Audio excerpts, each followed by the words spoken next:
சரி, நாங்க இந்த கேள்வியை பார்ப்போம். முதலாவது நாங்க பார்த்தோம், இது என்ன? ஒளியியல் உபகரணம். ஒளியியல் உபகரணத்தின் பெயர். அவே நாங்க ஏற்கனவே ஆன்சர் பண்ணிட்டோம். புலிவாடி. சரி, ஒளியியல் உபகரணத்தின் பெயரிட்டு ஒளிக்கதிரின் பயணப்பாதையை பூர்த்தி செய்கின்றது. அப்போ பயணப்பாதையை பூர்த்தி செய்வதற்கு ஒரு விதி இருக்கு. அந்த விதியின் அடிப்படையில் நாங்க பயணப்பாதையை பூர்த்தி செய்யலாம். சரியா? என்ன விதின்னா உங்களோட புக்ல நீங்க பார்க்கலாம்.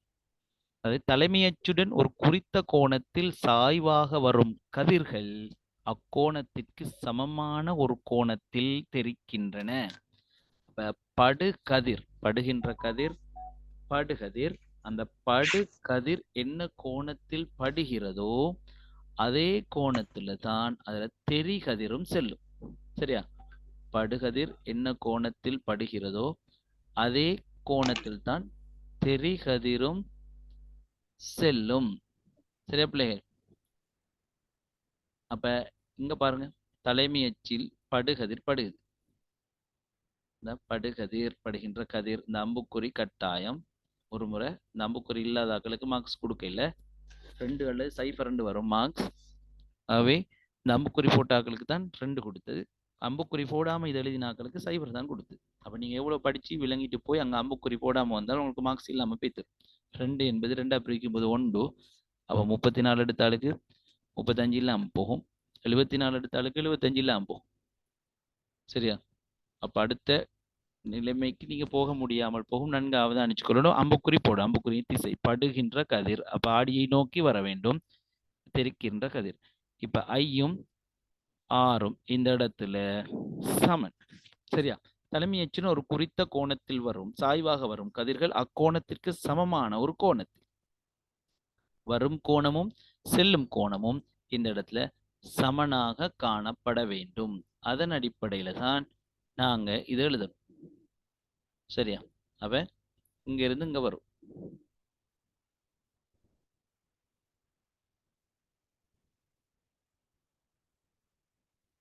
எப்படி ஒரு அதே கோணத்துல ஒரு கதிர் எழுதணும் நீங்க.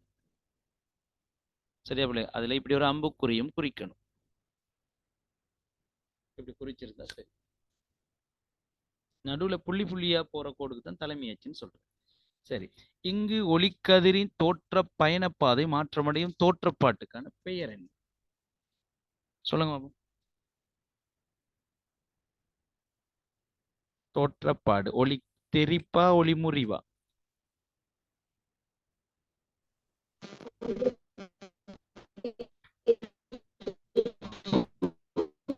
சரி, ஒளி தெரிப்பு. Very good. ஒளி தெரிப்பு. சரியா பிள்ளைகள்? இது பட்டு தெரிக்குது. நீங்க ஒரு சுவர்ல ஒரு போல வீசினீங்கன்னு சொன்னா, த்ரோ பண்ணீங்கன்னா அது பட்டு திரும்ப உங்களை நோக்கி வரும். அதுக்கு நாங்க சொல்றது தெரிப்பு. சரியா? அப்போ ஒரு கிளை ஒன்று இருக்கு, கிளை ஒன்று அப்படியே அது பாதையில நேரான பாதையிலேருந்து அதுல பாதை மாற்றம் அடையுது. உதாரணத்துக்கு இப்படி நேராக இருந்த ஒரு கிளை ஒன்று என்ன செய்யுதுன்றால் அது இப்படி சற்று இப்படி உடையுது, உடைஞ்சு விழுகுது ஒரு கிளை. சரி, அது திரும்பி வர இல்லை, அப்படியே அதுல பாதையில சின்ன மாற்றம் கொண்டு வருது.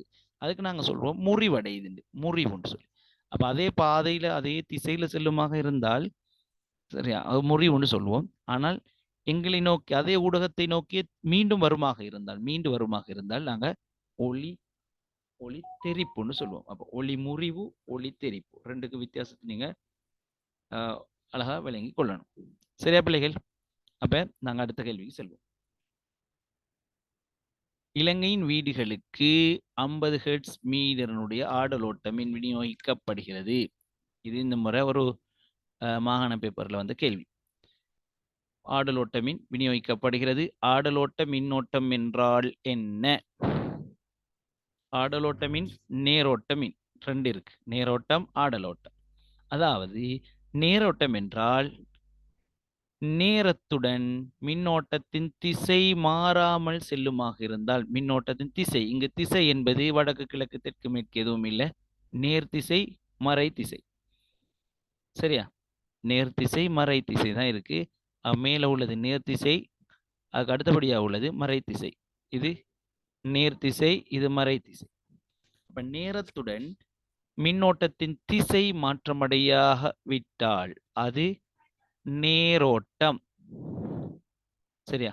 அது நேரோட்டம். அப்ப ஆடலோட்டம் என்றால் என்ன பாருங்க, அது மேலே போனாலும் சரி கீழே போனாலும் சரி திசை மாறாவிட்டால் அது நேர் திசையா இருந்தாலும் சரி மறை திசையா இருந்தாலும் அது திசை மாறாவிட்டால் அது நேரோட்டம். அவை ஆனா இந்த இடத்துல கேட்கப்பட்டிருக்கு ஆடலோட்டம் சம்பந்தமான கேள்வி. சரியா? இப்ப நான் வரைஞ்சது மட்டுமில்ல நேரோட்டம், இப்படி போனாலும் அது நேரோட்டம் தான். ஏன் அது திசை மாற இல்லை, நேர் திசையில மட்டும்தான் போகுது. இப்படி போனாலும் நேரோட்டமே, இது மறை திசையில போகுது. மறை மின்னோட்டம்னு சொல்லி ஒன்றும் இல்லை. மறை திசையில போனாலும் அது நேரோட்டம் தான், நேர் திசையில மட்டும் போனாலும் நேரோட்டம் தான். அவ திசை மாறவில்லை. அப்ப இந்த இடத்துல ஆடலோட்ட மின்னோட்டம் என்றால் என்ன? பொதுவாக வீடுகளுக்கு 50 ஹெர்ட்ஸ்ன்னு போட்டு ஹெர்ட்ஸ் வாரது ஆடலோட்டம். சரியா? அப்ப இலங்கையில வீடுகளுக்கு கிடைக்கும் மின்னோட்டம் ஒரு ஆடலோட்டம். ஆகவே ஆடலோட்ட மின்னோட்டம் என்றால் என்ன என்று கேட்கப்பட்டிருக்கு. ஆடலோட்ட மின்னோட்டம் என்றால் என்ன? நேரத்துடன் மின்னோட்ட திசை மாறும் மின்னோட்டம். நேரத்துடன் மின்னோட்ட திசை மாறும் மின்னோட்டம். அப்ப நேரம் செல்ல செல்ல மின்னோட்ட திசை நேர்த்திசை மறைத்திசை நேர்த்திசை மறைத்திசை என்று மாறிக்கொண்டு செல்லுமாக இருந்தால் அது என்ன மின்னோட்டம்? ஆடலோட்டமே.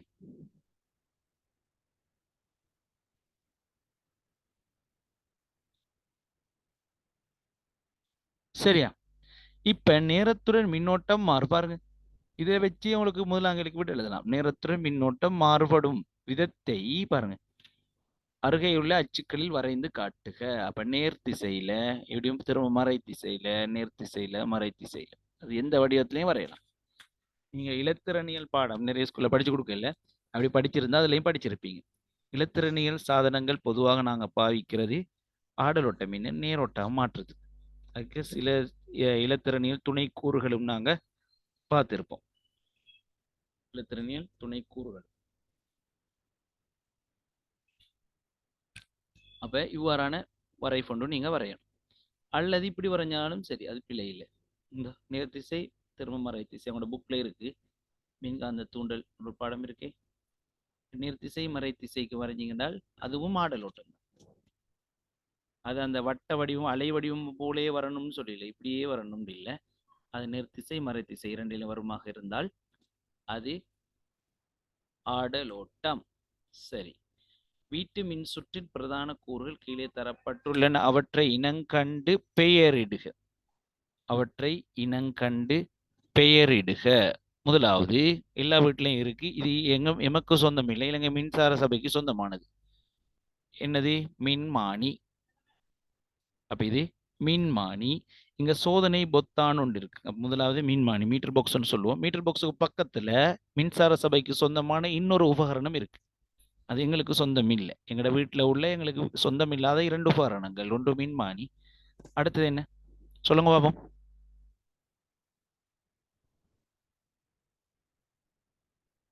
அடுத்தது என்ன இந்த மின்மானிக்கு பக்கத்துல உள்ளது?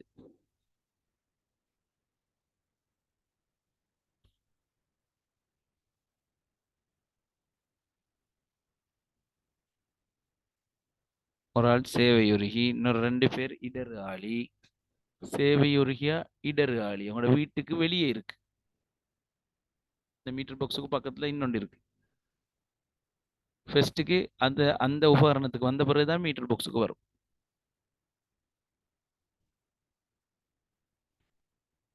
இன்னும் 2 பேர் சொல்லுங்க பாப்பிடே.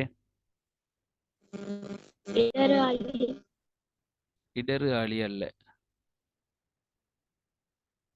சேவையுரைக்கு பக்கத்துல உள்ள உபகரணம். பிக்கு கேள்வி கேட்க, பி கேள்விக்கான விட கேட்கல.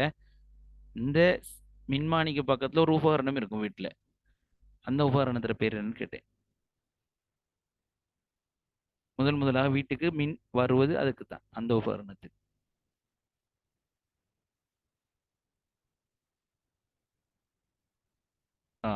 அதுக்கு நாங்க சொல்றது சேவையுருகி. சேவையுருகினூடாக, நீங்க பாருங்க, சேவையுருகின் ஒன்று இருக்கு. அந்த சேவையுருகினூடாக அதாவது ஒரே ஒரு வயர் மட்டும்தான் வரும். என்ன வயர் வரும்? உயிர் கம்பியா நொதுமல் கம்பியா? உயிர் கம்பி வருமா நொதுமல் கம்பி வருமா சேவையுருகினூடாக?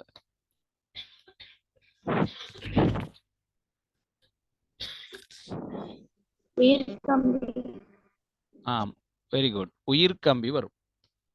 சேவையுருகினூடாக வருவது உயிர் கம்பி. பொதுவாக இப்ப தற்போது உயிர் கம்பி என்ன நிறம்? உயிர் கம்பியிட நிறம் என்ன இப்ப தற்போது?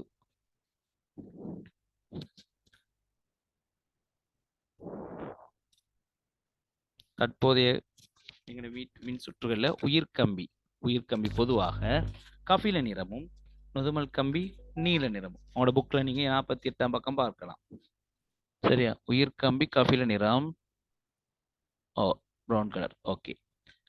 உயிர் கம்பி கபில நிறம், நொதுமல் கம்பி நீல நிறம். ஆனால் முற்காலத்துல உங்களுக்கு வயரிங் பண்ணி ஒரு 10-15 வருஷத்துக்கு மேற்பட்டதாக இருந்தால் அதுல நீங்க பார்க்கலாம். அதுல வயரிங் பண்ணியிருப்பாங்க.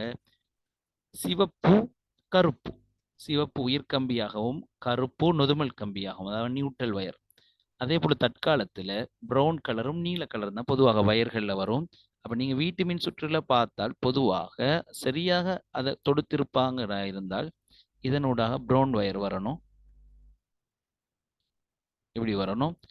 அதே நேரம் அடுத்த நீல நிறம், சரியா, நொதுமல் கம்பி நீல நிற வயர் இதுக்கு வெளியால வரும், இப்படி வெளியால வரும், அது நூடாக போகாது. ஆனால் இந்த மின்மானிக்கு 2 வயர் வந்து சேரும். சேவையுருகினூடாக உயிர் கம்பி மாத்திரம் செல்லும். சரி, அப்ப மின்மானி அடுத்து சோதனை பொத்தான். சோதனை பொத்தான் டீ ஒன்று இருக்கும், நீங்க பார்க்கலாம் வீட்டு உள்ளுக்கு இருக்கும். இடத்துல டீ ஒன்று போடப்பட்டிருக்கும். அப்ப அந்த டீயை நாங்க அழுத்தினோம்னு சொன்னால் இந்த சுவிட்ச் சரியாக வேலை செய்யுமாக இருந்தால் ஆட்டோவா ஆஃப் ஆகும், தானாக ஆஃப் ஆகும். தானாக ஆஃப் ஆகின அர்த்தம் என்னென்றால் இந்த உபகரணம் சரியாக இயங்குது. அதுக்கு தான் இல்லை சோதனை பொத்தான் ஒன்று இருக்கு. அப்ப சோதனை பொத்தான் நீங்க அழுத்தி பார்த்தீங்கன்னு சொன்னால் இந்த கனெக்ஷன் அப்படியே கட் ஆகும், தானாக ஆஃப் ஆகும். அப்ப இந்த சோதனை பொத்தான் உள்ள இந்த உபகரணம் என்ன? சொல்லுங்க பாப்போம். சோதனை பொத்தானை கொண்டுள்ள உபகரணம் என்ன?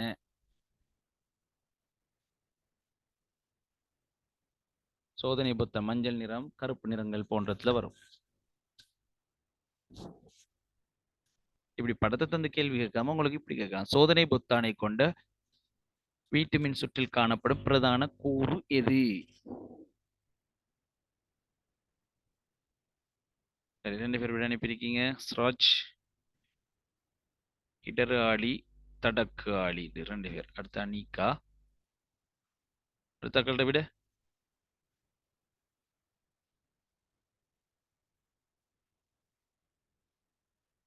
இதுவரைக்குமே இந்த விட எழுதி அனுப்பாதாக்களும் இருக்காங்க.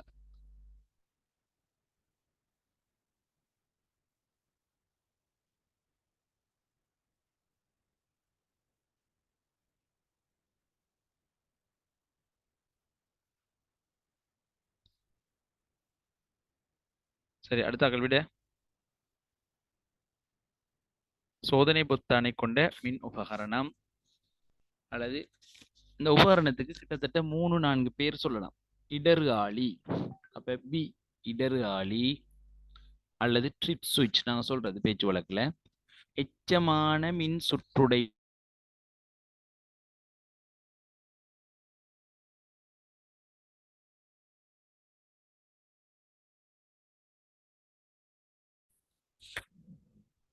சரி, நான் பார்த்தோம். இப்ப சோதனை பொத்தான் உள்ள மின் துணை கூறு அல்லது மின் சுற்றில் உள்ள பிரதான கூறு எதுன்னு பார்த்தோம். அதுக்கு தான் இடரு ஆளி அல்லது எச்சமான மின் சுற்றுடைப்பான் அல்லது தடக்கு ஆளின்னு சொல்லலாம். சரியா? தடக்கு ஆடின்னு சொல்லலாம். இது என்னத்துக்காக பயன்படுத்தப்படுது? இதன் பயன்பாடு என்ன? அதாவது மின்மானியை நாங்க மின்னோட்ட பாவிச்ச மின்சக்தியின் அளவை கண்டுகொள்ளலாம்.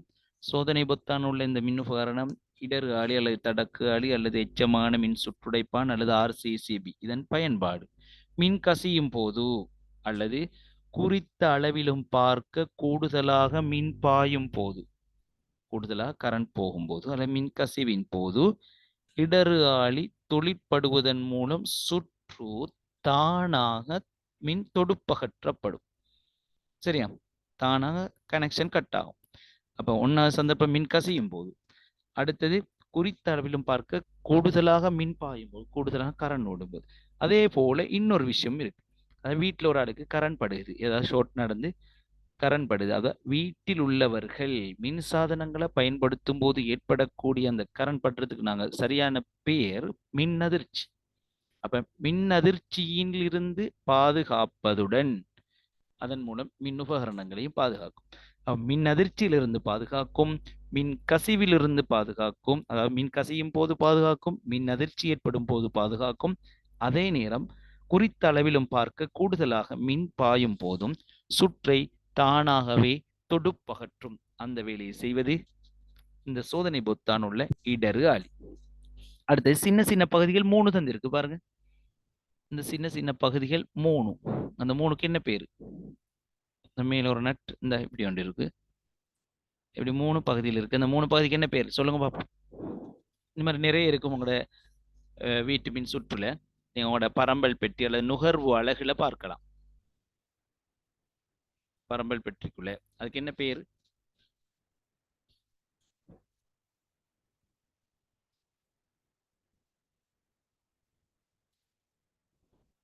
என்ன வீடுன்னு சொல்லுங்க.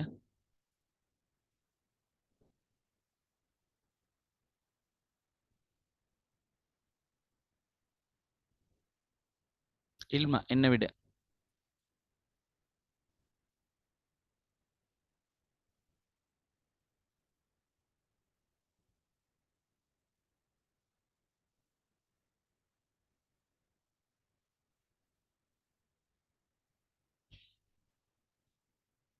சரி, அது என்ன என்ன அனுப்புங்க. ஒரு ஷார்ட்டான 3 எழுத்துலையும் சொல்லலாம் அது.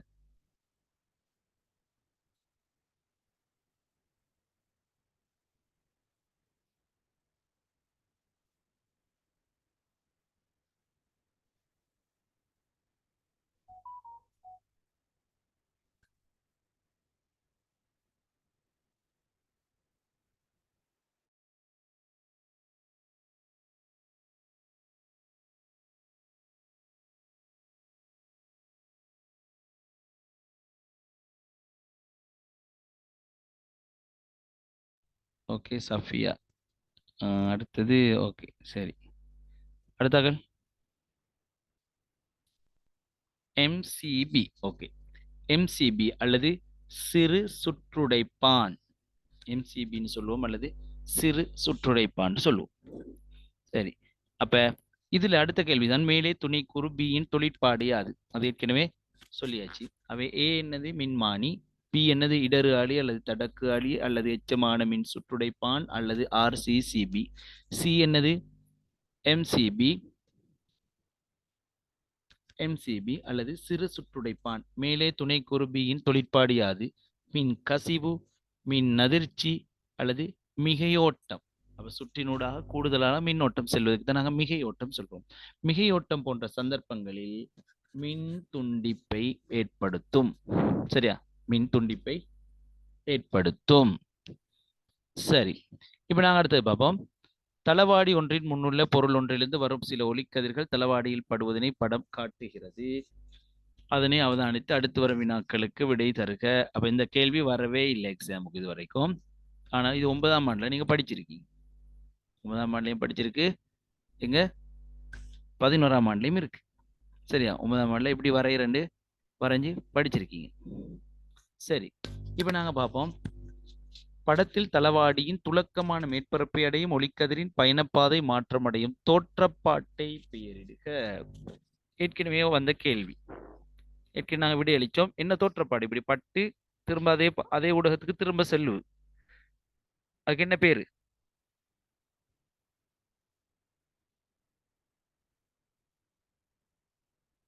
அந்த தோற்றப்பாடு என்ன தோற்றப்பாடு? ஒளி தெரிப்பா, ஒளி முறிவா? ஒளித்தெரிப்பு. Very good. வெரி குட், ஒளி தெரிப்பு. அப்ப தோற்றப்பாட்டை பேரிடுக ஒளி தெரிப்பு. இதை நாங்க இன்னும் கொஞ்சம் டீப்பா எழுதினால் ஒழுங்கான தெரிப்புன்னு சொல்லலாம். ஒழுங்கான தெரிப்பு, பரவல் தெரிப்பு நீங்க படிச்சிருப்பீங்க. 9ஆம் ஆண்டு தான் கூடுதலா இருக்கு. அப்ப நாங்க ஒழுங்கான தெரிப்புன்னு எழுதலாம் அல்லது தெரிப்பு, ஒளி தெரிப்புன்னு எழுதினாலும் சரி. ஓகே, சிஃப்லா சரி. யாதாயினும் இரு ஒளிக்கதிரின் பயணப்பாதைகளை கொண்டு படத்தின் பிம்பத்தின் அமைவை குறிக்க இங்கு அமைக்கப்படும் பிம்பத்தின் இயல்புகள் இரண்டை கூறுக. சரி, அப்ப முதலாவது இவ்வாறான ஒரு அமைப்பு நாங்க வரையும் போது இது அடிப்படையாக கொண்டு தான் வரைய போறோம். சரியா? இந்த புள்ளி பொருள் தலாடிக்கு முன்னால் உள்ள புள்ளி பொருளின் பிம்பம் உண்டாகும் விதம். இதுல முதலாவது நாங்க என்ன செய்யணும்னால், இந்த இந்த தளவாடியிலிருந்து புள்ளி பொருளுக்கு என்ன தூரமோ அதே அளவு தூரம் உண்டு நாங்க இந்த தளவாடியிலிருந்து, நான் சொல்ற ஸ்டெப் நன்கா அவதானிச்சு கொள்ளுங்க. இப்படி வரைஞ்சீங்கன்னா சரி, இல்லாட்டி உங்களுக்கு சரியான பிம்பம் வராது. தளவாடியிலிருந்து இந்த பொருளுக்கு எவ்வளவு தூரம் ரூலரை வச்சு அளந்து பார்க்கறது. அதே போல அதே தூரம் உண்ட இந்த தளவாடியிலிருந்து இங்கல பக்கமும் குறிக்கிறது. அந்த இடத்துல தான் பிம்பம் வரும். அதே நேரம் இது நேர்கோடாக இருக்கும். இப்படி பாருங்க, ஓலைந்து ஐக்கு ஒரு நேர்கோடு. இந்த நேர்கோடை ரெண்டா பிரிக்கலாம். தளவாடியிலிருந்து ஓக்குள்ள தூரமும் தளவாடியிலிருந்து ஐக்குள்ள தூரமும், அதாவது தளவாடியிலிருந்து புள்ளி பொருளுக்குள்ள தூரமும் தளவாடியிலிருந்து பிம்பத்துக்குள்ள தூரமும் சமனாக இருக்கும். சரியா? அது பிறகு சிம்பிள், அது பிறகு செய்யற வேலை என்னது, நாங்க புள்ளிக்கோட்டில் எடுத்து குறிக்க போறோம். தளவாடிக்குள்ள உள்ளுக்குள்ள பகுதியை என்ன, இந்த ஐல இருந்து இந்த பின்னு ஒரு கதிர் போகுது. அதோட எந்த கோணலும் இல்லாம இப்படி போகணும். அது பியை நோக்கி சரியா அதே கோட்டில் போற மாதிரி இந்த இடத்துக்கு வர மாதிரி போகணும். இதை நாங்க இப்படி புள்ளிக்கோட்டில் குறிக்கணும். பி பட்டு தெரிக்கிறது. அல்லது இந்த ஓ இதோட சேரக்கூடியதா இருக்கணும். எப்படி அடுத்த கதிர், அப்ப 2 கதிர் தானே வரைய சொல்லியிருக்கு. அப்ப அடுத்த கதிர் இந்த டி. அப்ப இந்த டி கதிரை அந்த ஐ இருக்கு தானே, அந்த ஐ வர நீட்டணும். அல்லது ஐல இருந்து டி கதிரை நோக்கி நீட்டணும். ஆனால் தளவாடிக்கு உள்ளே உள்ள பகுதியை புள்ளிக்கோட்டில் வரையணும். அல்லது இந்த இடம் சேர்றது இந்த கதிர் ஓ, இந்த ரெண்டில் ஒன்று தருவாங்க, நாங்கள் ரெண்டுக்கும் ரெடி ஆகிக்கணும். ஓவில் இருந்து தளவாடியை நோக்கி வந்த கதிர் அப்படியே இந்த பக்கமாக செல்லணும். இப்படி வரைஞ்சி இந்த அம்புக்குறிகளை தளவாடிக்கு பொருள் உள்ள பக்கமாக அம்புக்குறியை போட்டு தளவாடிக்கு பின்னாடி, அதாவது பிம்பம் உள்ள பக்கமாக புள்ளிக்கோட்டை வரைஞ்சிங்கன்றால் அது சரியாக அமையும். சரியா? இதுக்கு நாங்க பார்ப்போம். இப்ப இதுக்கு என்ன செய்யணும், இந்த பொருள் இருக்கு ஓ, அதே தூரத்துல நான் இழுமாறாக வரைகிறேன், நீங்க அளந்து வரையும். அதே நேராக இப்படி ஒரு கோடுன வரையணும். அந்த இடத்துக்கு என்ன பேர் குறிக்கணும், ஐந்து குறிக்கணும். பிம்பம் ஐந்து குறிச்சாச்சு இந்த இடத்துக்கு. சரியா? குறிச்ச பிறகு நாங்க என்ன செய்யணும், பிள்ளைங்க குறிச்சிட்டீங்களா?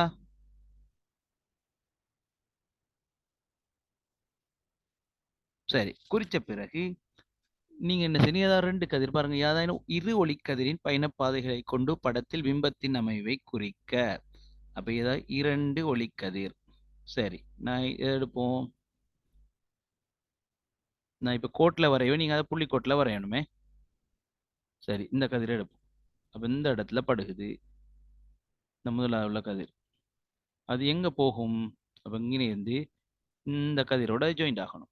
அது புள்ளிக்கோட்டில் வரையணும். அது எப்படி இருந்துச்சுன்னா உடையப்படா இப்படி நாங்கள் ரூலரை வச்சு நிறுத்தினா அந்த கோட்டுக்கு நேராக போகணும். இப்படி பாருங்க, அந்த கோட்டுக்கு நேராக போகணும். ஆகவே அந்த கோடை நாங்கள் இன்னைக்கு வர புள்ளிக்கோட்டில் வரையணும். அப்ப இரு ஒளிக்கதிரின் பயணப்பாதைகளை கொண்டு, அப்ப ஒரு ஒளிக்கதிரை வச்சு வரைஞ்சாச்சு. இன்னொரு கதிர் அடுத்தது இந்த பிம்பம் அமையக்கூடிய இடத்துல இருந்து இப்படியே அமையும். இப்படி அதே நேர்ல செல்லக்கூடிய அல்லது இதே நேர்ல செல்லக்கூடிய மாதிரி பாருங்க, இதே நேர்ல செல்லக்கூடிய மாதிரி அல்லது இதே நேர்ல செல்லக்கூடிய மாதிரி நீங்க எழுதணும். சரியா பிள்ளைகள்?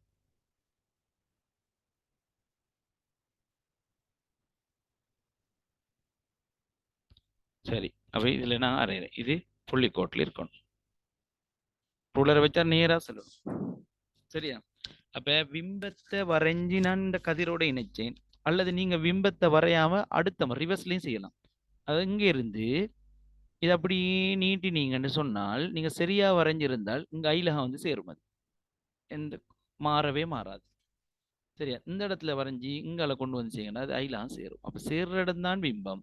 அல்லது பிம்பத்தை நாங்க லேசா குறிக்கலாம். ஏன்? பொருள் தூரம் சமன் பிம்பத் தூரம்னு படிச்சிருக்கோம். அப்ப இங்கால தளவாடியிலிருந்து பொருளுக்குள்ள தூரத்துல அதே அளவுக்கு நாங்க பிம்பத்துக்கான தூரத்தை குறிச்ச பிறகு ஒரே நேர்கோட்டில் குறிக்கணும். குறிச்ச பிறகு நான் இப்ப சொன்ன மெத்தட்ல அடிச்சீங்கன்னால் எங்களுக்கு சரியான ஒளிக்கதிரின் பயண பாதைகளை சரியாக குறிக்கலாம். இதே பிள்ளைகள் அப்ப குறிச்சிருப்பீங்கன்னு நினைக்கிறேன்.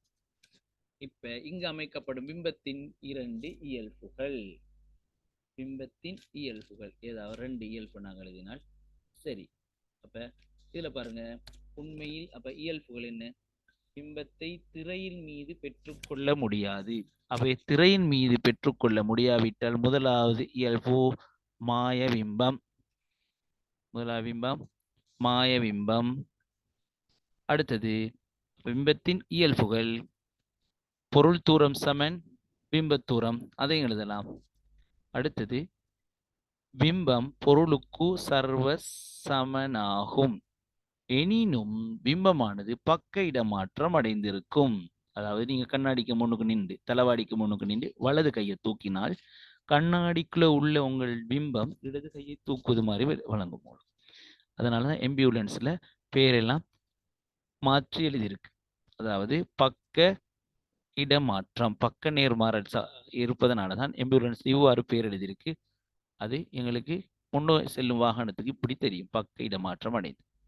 சரியா? ஆகவே இதற்கு விடையாகும் பிம்பத்தின் இயல்புகள் 2: பொருளளவானது, மாயமானது, பொருள் தூரம் பிம்பத் தூரம் சமன், பக்க நேர்மாறானது போன்ற விடைகளை நீங்க குறிக்கலாம்.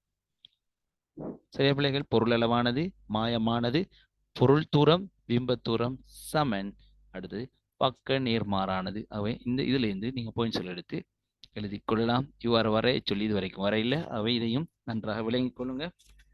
ஏதாவது சந்தேகங்கள் இருந்தேன்னுட்டு கேட்கலாம். அப்படி இல்லாட்டினா திரும்ப இந்த ரெக்கார்டிங்கை போடுவேன் யூடியூப்ல. நீங்க பார்த்து சந்தேகங்களை கிளியர் பண்ணி கொள்ளுங்க. அப்படியும் விளங்கலாட்டி திரும்ப கேளுங்க. சரியா பிள்ளைகள்? ஏதாவது சந்தேகங்கள் இருக்கா? இல்லாட்டி முடிச்சுக்கொள்வோம்.